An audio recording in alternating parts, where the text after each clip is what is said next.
Holiday spots see COVID surge. New COVID variant surges in Goa and Kerala.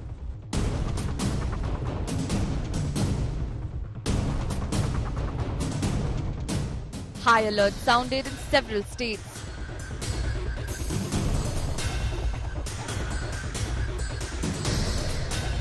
Should you cancel your holiday plans?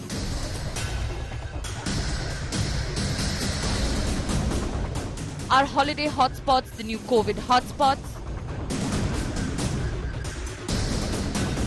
Is the COVID nightmare back with full force? Top focus on 6 p.m. Prime. Good evening. You're watching 6 p.m. Prime here on India Today. I'm Akshita Nandagopal, and over the next 30 minutes, I'm going to be getting you all the latest updates on the COVID numbers coming in particularly from the south states. Holiday season, most of us have booked travel plans, mostly to places like Goa and Kerala. And it's here that you're seeing maximum number of cases being reported. Should you be worried? We'll get you experts over the next half hour to break that down for you. Let's begin with the headlines. 4 soldiers killed in action in Jammu and Kashmir's Rajouri. Army convoy ambushed. Sources say terrorists held a recce before attack.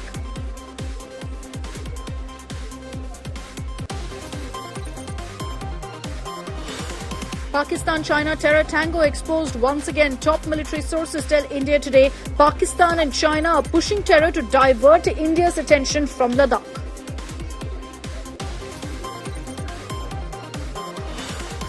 Parliamentary Affairs Minister speaks exclusively to India Today on suspension saga, says opposition is deliberately disrupting Parliament to take revenge after poll laws, claims Rahul Gandhi instigated the protest.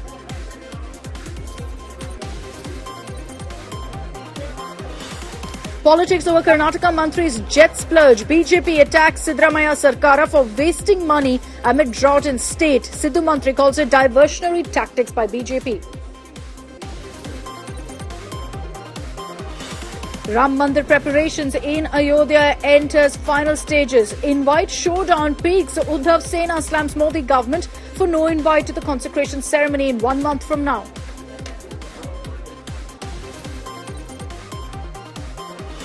And French President Emmanuel Macron accepts Prime Minister Modi's invite, confirmed as India's chief guest at the Republic Day parade on January 26th.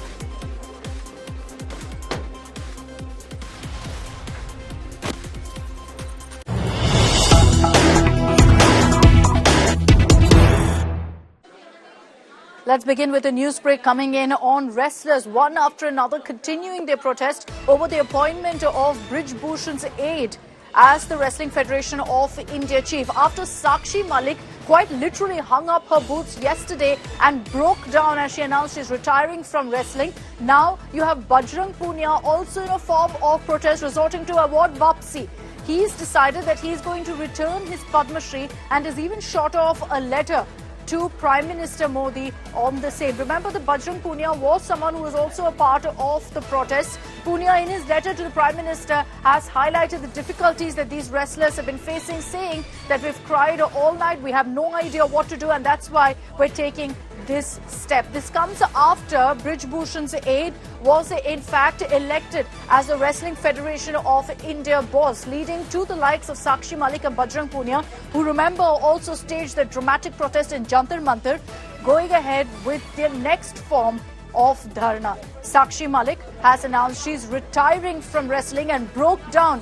And now, today, you have Bajrang Punia returning his Padma Shri and shooting off a letter to the Prime Minister saying we feel absolutely helpless, we feel completely let down. Remember that Brij Bhushan, who you see on the left of your screens, they're celebrating his aide's win. And note the fact that there are perhaps more celebration of Brij Bhushan than the aide who's won. He said that there was a fair election that took place, and so these wrestlers, for all they want, can protest, but nothing can change the fact that there were elections that were held as they demanded. I want to play out for you what Bajrang Punia has said. ये medal लेके मैं जी के तबला भी चाहिए आगे जाने का जब ये इनको देखते तो वो चुभते हैं कि भाई ये किस लिए इस सम्मान हमें मिला था जब हम बहन बेटियों के लिए लड़े उसमें हम सफल नहीं हो पाए तो सम्मान का मुझे लगता है मैं हकदार नहीं हुई सम्मान का ये medal. So that's the reaction that's come in from Bajrang Punia, who's now returned his Padma Shri. I want to bring in Milind Sharma on this broadcast. Milind, Sakshi Malik first going ahead and retiring from wrestling, saying she doesn't know what else to do. Now you have Bajrang Punia returning his Padma Shri. Wrestlers, the ones of course who are part of the Jantar Mantar stir, once again upping the ante. What's their demand now? Are they saying that the government must intervene in this, considering that elections were held and you had, unfortunately, Brij Bhushan's aide winning? What really do they want the next step to be here? Well, Akshita, the fact that Sakshi Malik literally hung her boots, wrestling boots yesterday, and now Bajrang Punia, the only Indian to have won 4 international wrestling championship medals, has come all the way to the PMO and said that I will return the highest honor the country has awarded him, the Padma Shri, speaks of the fact that the wrestlers are completely distraught at the election of Sanjay Singh, who is now known as the close aide of Brij Bhushan Saran Singh. And when it comes to what next, we asked Bajrang Punia that whether, all the wrestlers are once again going to get together and stage a protest. He said, what's the point of protesting when the government has not really been able to provide that voice of justice to these wrestlers? Because when Sanjay Singh is elected by a landslide margin of 40 votes out of 50, and, Anita does get around 7 votes and 3 are other votes. But the fact remains that the wrestlers completely distraught at this moment. Yesterday we saw Sakshi Malik break down, and today Bajrang Punia as well, who was not allowed to go all the way to the PMO, has left his medal, the Padma Shri, and that has been taken by the Delhi police. Of course, there was resistance. He was trying to say that I was in the fight not for politics, as being alleged by a lot of people, but for the fight of justice for these wrestling women. And if the same thing is going to happen again, then these players really have nowhere to go, and they have decided to give up whatever they have put their blood and sweat into action. Okay, unfortunate developments this, but largely those who back Brij Bhushan are saying that, look, elections were held fair and square, his aide has won, so there's nothing really that can be done. But that's the exact same argument that these wrestlers are putting forth, saying we feel absolutely helpless with this development. Thanks very much, Milind, for getting us all of the latest on that big news break. Wrestlers who've been part of the Jantar Mantar stir against Brij Bhushan now upping the ante against his aide, who's won the WFI chief position. Let's move on to our top story that we're focusing on here at 6 p.m. Prime. Yesterday, we got you all the latest on the COVID spike that we're seeing, particularly in the southern states. And today, we wanted to also give you a sense of what's expected to happen in the weeks to come. The central government has sounded off an alarm, and that's because they believe that cases will go up in the days to come, particularly during holiday season. In fact, in the last 24 hours, 640 new infections have been reported. Also, keep in mind that testing numbers have gone up, which is why you're seeing more cases also being reported. This means that the active cases right now in India stands at 2,997 based on data from the Union Health Ministry. India has witnessed almost double the COVID cases versus what it was yesterday. 358 cases were reported yesterday. Today it's 640.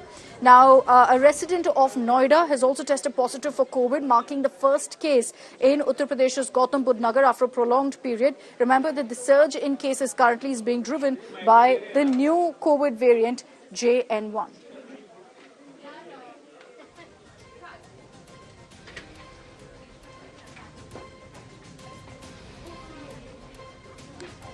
So in the last 1 week, we've seen the biggest surge in COVID cases in the last 24 hours. Look at the graph on your screens. At about 339 cases, when it started off on December 16th, alarm bells did ring off within the administration, and they started putting out advisories, taking steps to ensure that there was no further spread.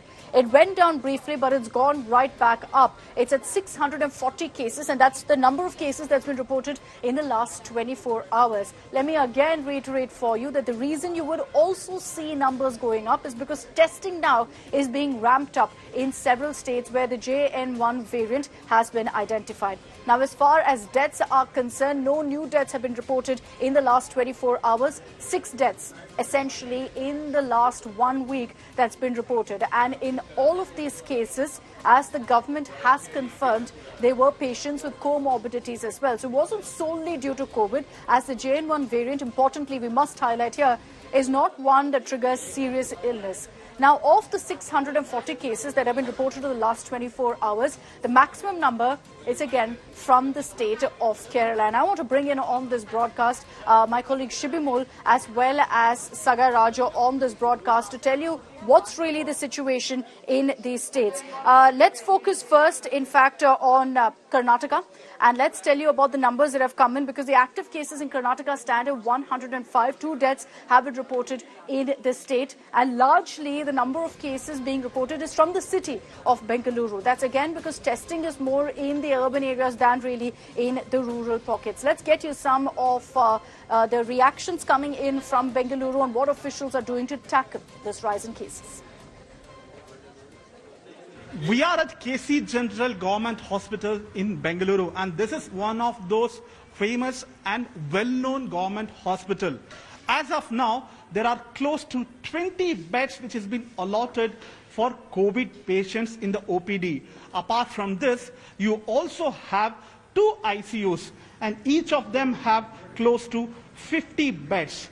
According to the doctor and the superintendent of the hospital, Mohan Kumar, who claims that they are well equipped with oxygen, medicine and other requirements for the COVID patients. As of yesterday, according to the government report, close to 105 people have been reported that they have been infected with COVID. 85 of them have been advised for home isolation. All right, let me take this across to Sagar Raj. Sagar, we just played out the report that you showed us of how hospitals are all geared up in case there's a rise in COVID cases. Holidays, of course, have kicked off. It's a long weekend. A lot of people have made their travel plans. Is that something that the government is keeping in mind when putting out fresh advisories? As of now, there are no fresh advisories. What we'll get to learn from the health department is the technical advisory committee will advise the health department whether they have to go ahead and impose any kind of restriction. But as of now, there are no restrictions in the state of Karnataka. Anybody can travel anywhere. But they have advised people who are above 60 years and people who are in large gathering to maintain social distance and try to wear a mask in all these places. Okay. As of now, the government have clearly said that do not panic, do not worry. The situation is under control, and the hospital, you just watched my report, even in that particular hospital when I visited, there were not even a single patient in that COVID block, and in fact most of them are at home isolation, whoever have been reported COVID positive, and whoever have comorbidities, only they are at hospital and under treatment. As we speak now, that is the latest news that we are getting from Dakshin Kannada is that one more person have succumbed due to COVID. He is 40 years old. He is from North India. He was working and he also had a diabetic and alcoholic, and the doctors have to confirm whether he has died due to COVID or comorbidities. As of now, he was also a COVID patient. He was under treatment at the hospital, but he is no more. It's important to highlight that these deaths, as Sagai also told us, is of patients with comorbidities. So it's not solely due to COVID that they're facing this kind of a critical situation. Let's focus now on the state of Kerala. If all the active cases in India, if you look at those numbers, a maximum of them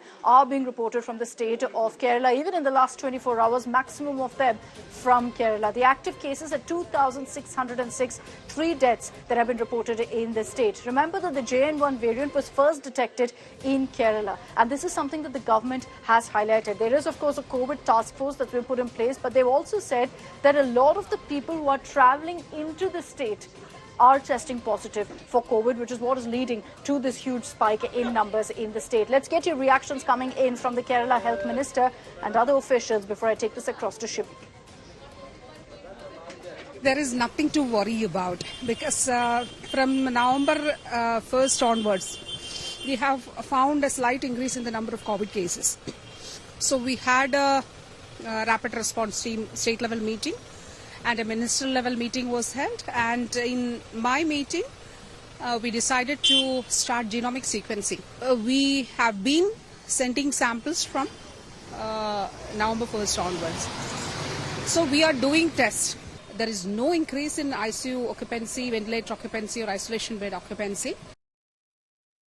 Minister saying that every step needed is being taken right now. There's absolutely no reason to panic. And remember that there's no sort of rules that have been put in place with regards to mandatory masks or any of that at this point. Let me bring in Shibi on this broadcast. Shibi, this kind of an unprecedented spike that we're seeing in COVID cases in the state of Kerala, as much as the government says there's no reason to panic, will obviously trigger a lot of concern and worry. Explain to us what's led to this spike. Is it that there are a lot of people coming in from abroad who are testing positive? Is it that testing perhaps has been ramped up in Kerala more than other states? Well, Akshita, the most important point, taken out by Health Minister Veena George is that the number of tests carried out in Kerala is very high in comparison to other states. She said she had attended a meeting with all the health ministers from various states, and when they were presenting the data, she was saying that the number of tests done here is really high in comparison to other states. And she said that the situation is we heard her speak, she's saying that the situation is very much under control. There's no restriction in place. And she said that out of all the people tested positive, the active cases, only 98% of them are in home isolation. But of course, like you said, Kerala has a population that's spread across the world. The airports are one of the hot spots in Kerala because people keep coming from different places. Kerala's population, like I was mentioning, is settled in different parts. So it's also festive season, it's Christmas season. She was also saying that the Christmas tourism season has also been drastically affected because of the increase in COVID numbers. She said that since November 1st, they have been seeing this increase in COVID cases, and the samples have been sent for genomic sequencing.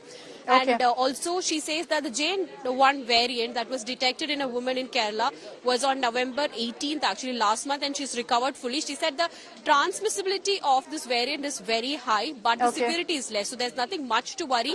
But yes, older people need to be a little more careful, especially with comorbidities. And she said all the deaths that have been reported are not due to COVID complications, but due to comorbidity, because most of them... That's important to highlight, and that's something authorities in every state really are mentioning, saying that this variant is not known to be deadly. Sagai, Shibi, thanks very much for joining us with those details. With holiday season, obviously tourist footfall in many states is also increasing, the likes of Goa as well. So I just wanted to also put out the data on what Goa and what the COVID cases in Goa looks like. Active cases in Goa is at 16 right now. And remember, many states right now aren't putting out data on a daily basis like they used to. The union government is putting out a lot more information.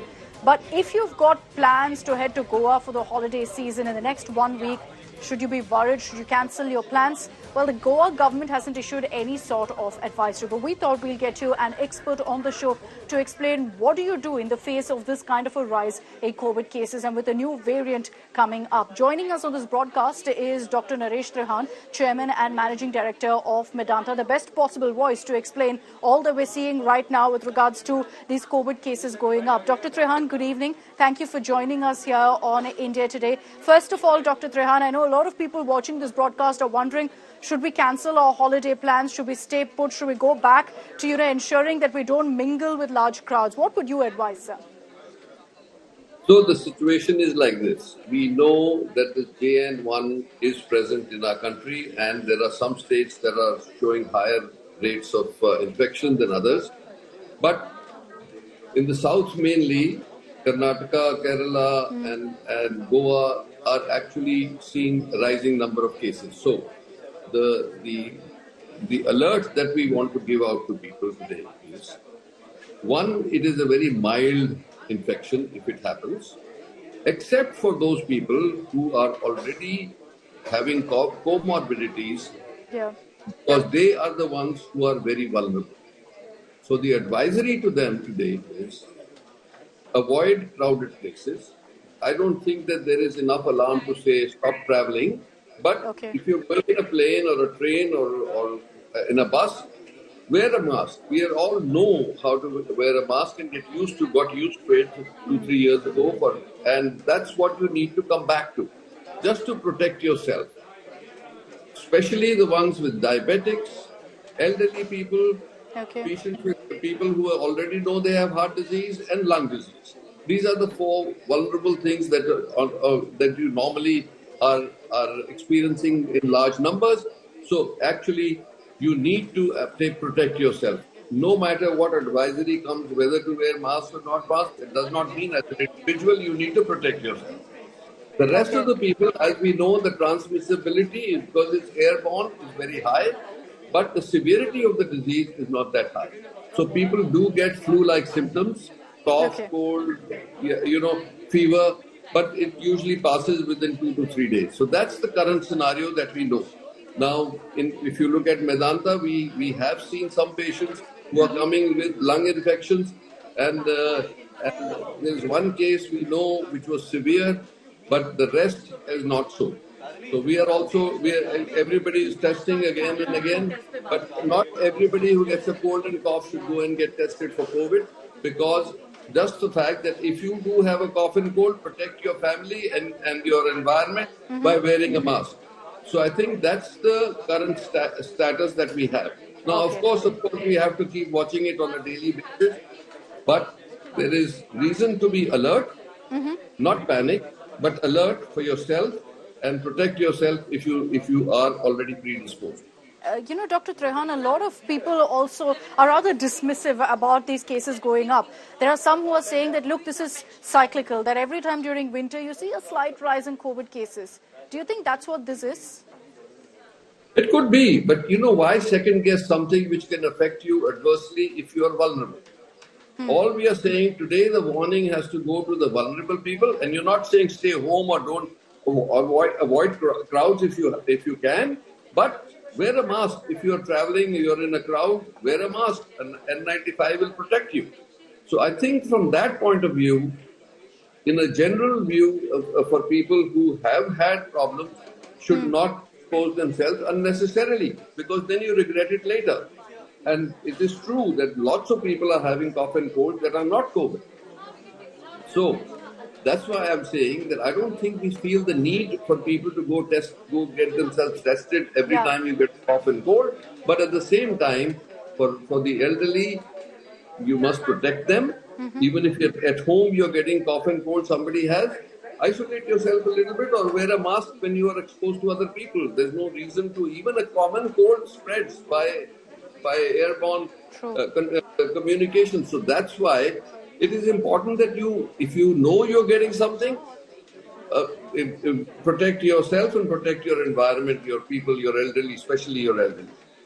This particular variant, Dr. Trehan, if you could just explain to us, what are the symptoms that people need to really watch out for? I know there's a lot of talk about ramping up testing, etc., but people obviously are a little wary of going in for a COVID test right now, seeing as, they want that messaging of the pandemic is behind us, etc. But what are the symptoms to watch out for? Can this turn severe? So far, like this is the season where people get flu. People get a cold and cough and fever. They do. But we don't know whether it is JN1 that is causing all this. No, we don't see it yet, because lots of testing that we have done is not very highly positive, because very, very few cases may have tested. Now, if you are if there are several states reporting that people who have returned, traveled to Nepal and come back, they are ones who are testing positive. Well, that's one thing, that you be careful about people who have been traveling overseas or areas from which there are rising cases. Then you just be careful or isolate yourself or keep your distance. So I think that there are very practical ways of trying to protect yourself, which I have repeated again and again. Yeah. And I think that's what you need to do. Then to really, there's no reason for panic, but there is definitely reason to be alert and protective of yourself. Okay. Thank you very much, Dr. Trehan, for joining us here in India today. What you've shared with us has been extremely informative as well, and very useful, I'm sure, for many of our viewers who've been wondering if they should call off their holiday plans. Dr. Trehan telling you there's no need to do that, but also says there's no harm in masking up. It's the best way to ensure that you're taking care of yourself and those around you, even from a flu, not just from COVID. Thank you very much, Dr. Trehan. Okay, thank you. All right, so as we in fact get you the latest updates on this, let's cut across to breaking news that's coming in.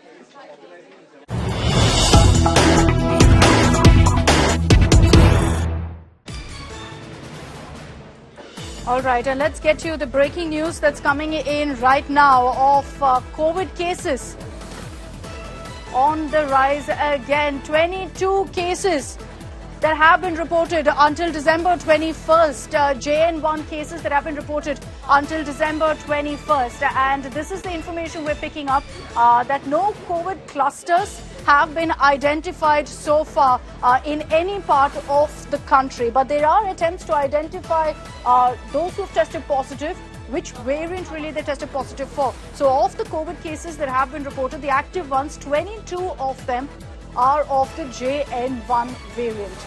Now, if you've got that variant, is it a matter of concern? Absolutely not. It's not something that leads to any sort of serious form of COVID at this point.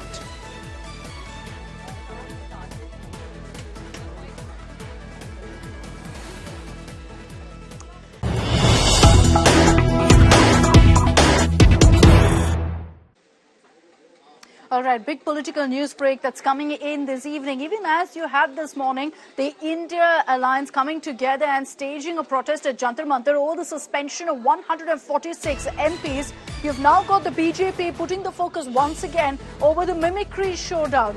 Home Minister Amit Shah now lashing out at the Congress directly, in fact, at Rahul Gandhi, saying that a senior Congress leader referring to Rahul Gandhi insulted Vice President Jagdeep Dhankar.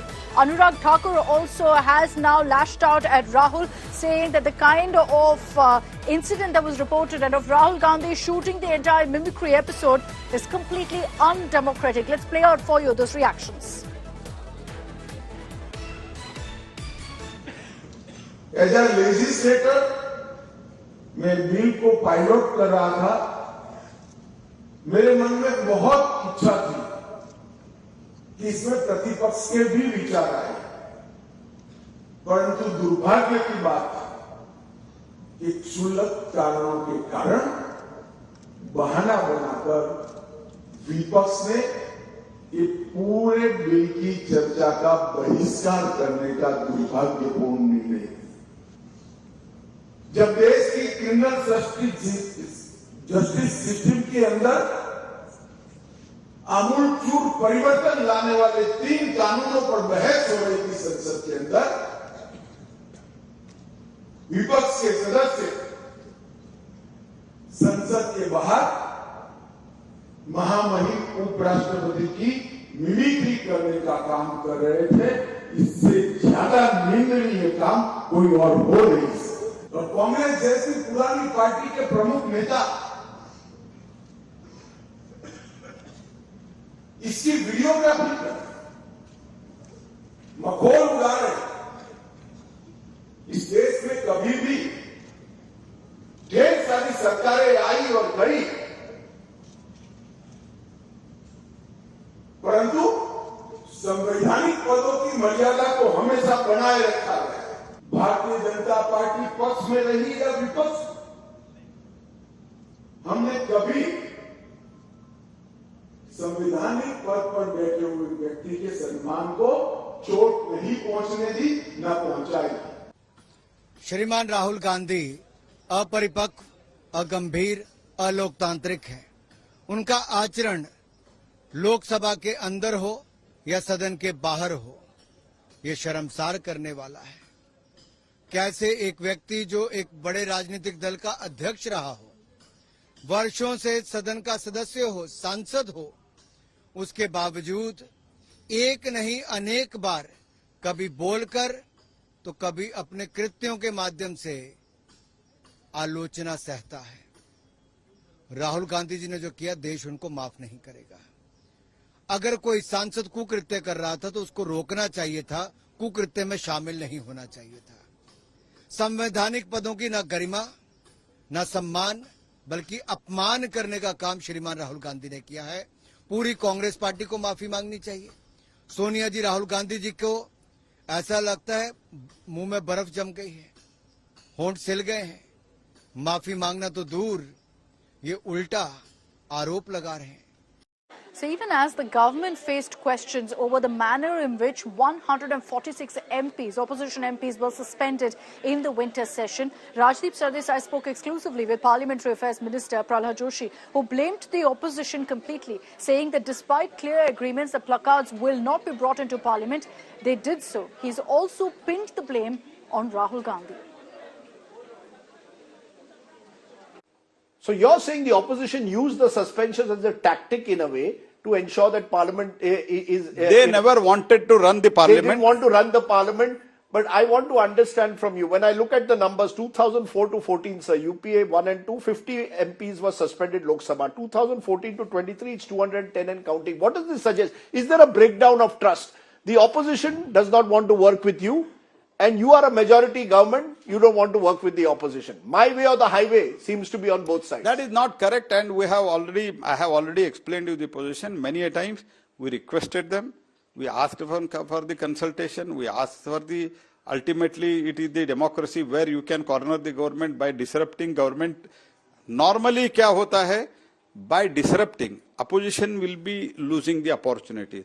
You could have raised 100 questions against the government, and itne bade desh mein, in such a big country, you can, any government, kitne bhi अच्छे काम करते हैं तो भी कहीं ना कहीं तो कॉर्नर कर सकते हैं. वो भी आप ना सुनो, आप अपॉर्चुनिटी खो लेते हैं, और हमारा रिक्वेस्ट करने के बावजूद भी तो आप चुनाव के रिजल्ट के बाद आप क्या बोलते हैं?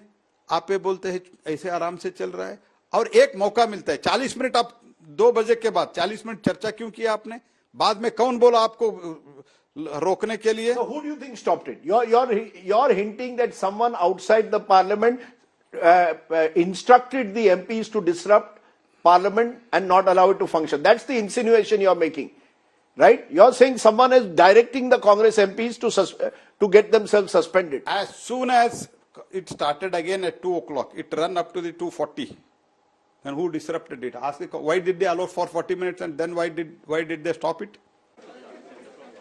All right, let's shift focus to the other big political story of the day, and this one comes in from Karnataka.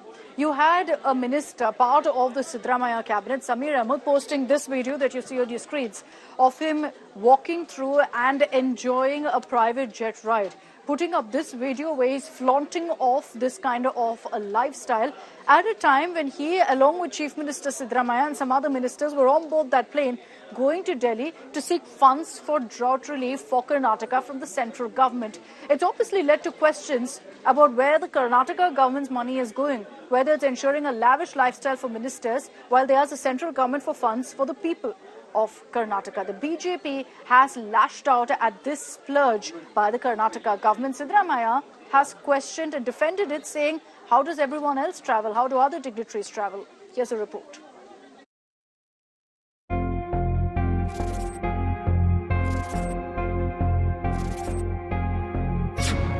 A swanky private jet with plush seating, top netas from Karnataka flaunting their lavish lifestyle. This video, originally posted by Karnataka Housing Minister Zamir Ahmed Khan, shows him with Chief Minister Siddaramaiah while returning to Bengaluru from Delhi after seeking drought relief from the Narendra Modi government. Zamir Ahmed Khan posted the video with the caption, "Happy moments of travelling with our proud leader, Chief Minister Siddaramaiah." The Karnataka government delegation had met Prime Minister Modi on December the 19th, requesting 18,000 crore rupees in relief packages for the state undergoing a historic drought. Well, soon after Zamir posted the video on Twitter, a full-blown political war started between the BJP and the Congress. Top BJP leaders tore into the ruling Congress over Zamir's lavish photo shoot inside a private jet amidst a drought in Karnataka. Congress का double standard इसमें ही हम देख सकते हैं. हम 10-15 services है between Delhi Bengaluru and Bengaluru Delhi.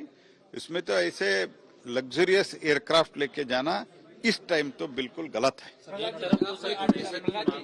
और एक तरफ डोनेशन मांग कर रहे हैं. Siddaramaiah himself has forgotten his responsibility. Being a chief minister of Karnataka state, it clearly shows the seriousness of the state government and the carelessness of state government against a farmer's distress. It's very unfortunate. Bharatiya Janata Party strongly condemns Siddaramaya's and his government's attitude. The Congress hit back at the BJP, questioning Prime Minister Modi's travels. Please ask this question to BJP people. Narendra Modi ಅವರು ಯಾವ ವಿಮಾನದಲ್ಲಿ ತಿರುಗಾಡ್ತಾರೆ? ಒಬ್ಬರೇ ತಿರುಗಾಡ್ತಾರಲ್ಲ, ಯಾಕೆ ತಿರುಗಾಡ್ತಾರೆ? So they have come on a special flight which normally the Chief Minister uses. So it is quite natural, obvious. There is nothing great in it. As earlier also, when earlier BJP ministers, Chief Minister used to use, my Chief Minister also, in order to save time, he has come out. There is nothing wrong in it. This is all a political statement.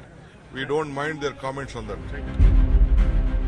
The controversy is bad optics and imagery for the Congress, as Chief Minister Siddaramaya's flight to Delhi in a private jet comes in the middle of a crowdfunding campaign by the grand old party. With Sagai Raj at Bengaluru, Bureau Report, India Today.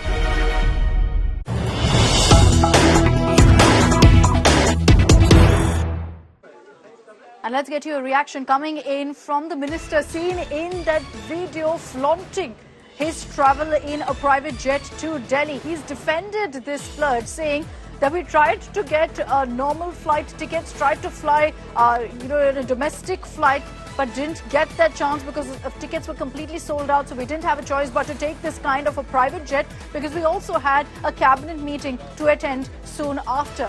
Now, the Congress's defense, largely the face of this has been, how does the Prime Minister travel in chartered planes? Let's play out for you what Zamir Ahmed has said. नहीं, हम लोग दिल्ली गए हुए थे आने जब वापस आने का था, सीएम का जो प्रोग्राम होने की वजह से वापस आने का था, कैबिनेट था, नेक्स्ट डे कैबिनेट था, कल कैबिनेट था, उस वजह से वापस आना था। कोई भी फ्लाइट में टिकट नहीं मिला, तो स्पेशल फ्लाइट में आना के गुनाह है क्या सीएम का? अभी क्या नरेंद्र मोदी प्रधानमंत्री के ऑटो में घूम रहे? नरेंद्र मोदी प्रधानमंत्री ऑटो रिक्शा में घूम रहे? इमरजेंसी है तो सीएम एक स्पेशल फ्लाइट में आता है, गलत क्या है वो?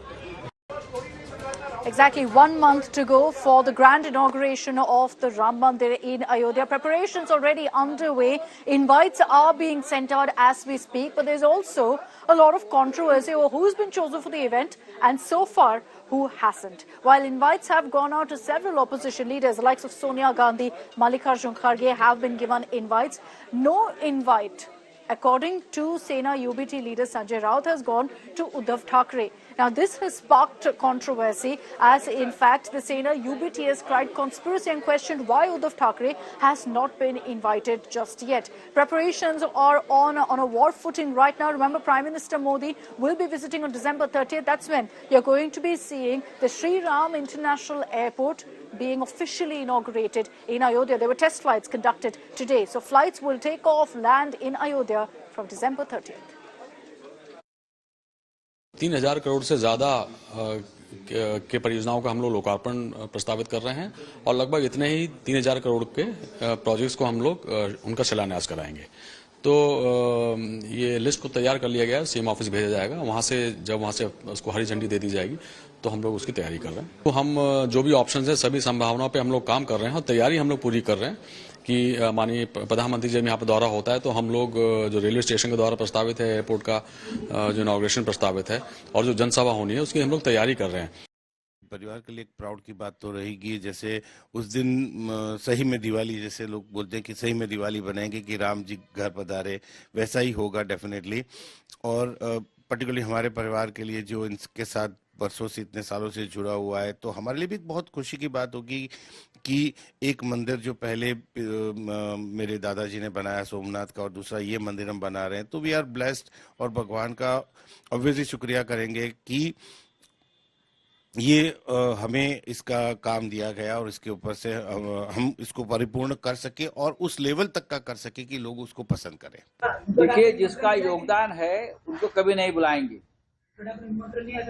अब तक तो नहीं आया है, क्योंकि हमारा बहुत बड़ा योगदान रहा बाला साहब ठाकरे जी का और शिवसेना का, तो हमको हमारा योगदान का हिस्सा नहीं मिलेगा। सब कुछ तो ये लोगों ने किया है ना। अगर आप राम मंदिर की क्रेडिट लेना चाहते हो तो देश में आज जो हो रहा है, पुंछ में हो रहा है, संसद में घुसपैठ हो रहे, उसकी भी जिम्मेदारी लो भाई। राम सबके हैं, उम्मीद लग रहा है सबके राम, जवाब नहीं आया है। हाँ। मुझ में राम, एक ही राजा एक ही राम, सबके राम है, सबको जाना चाहिए। Let's tell you also about what Ayodhya is looking like right now. Preparations continue in the last 1 month. You've got everything being put in place to ensure that on 22nd January, when the inauguration happens, it's going to be a massive, mega, grand affair. Lakhs of people are expected to gather in Ayodhya, for which preparations are underway. Hotels completely booked out till February, because while on 22nd January the inauguration happens, the temple will be open for public on the 23rd, the very next day.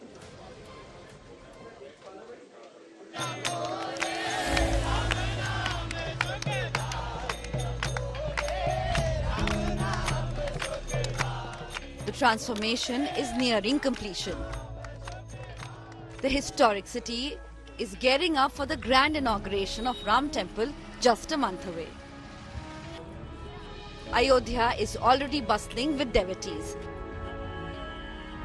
flocking in from different parts of the country. Faith and devotion know no language barrier. Ram devotees from Tamil Nadu have arrived a month ahead of the January 22nd inauguration.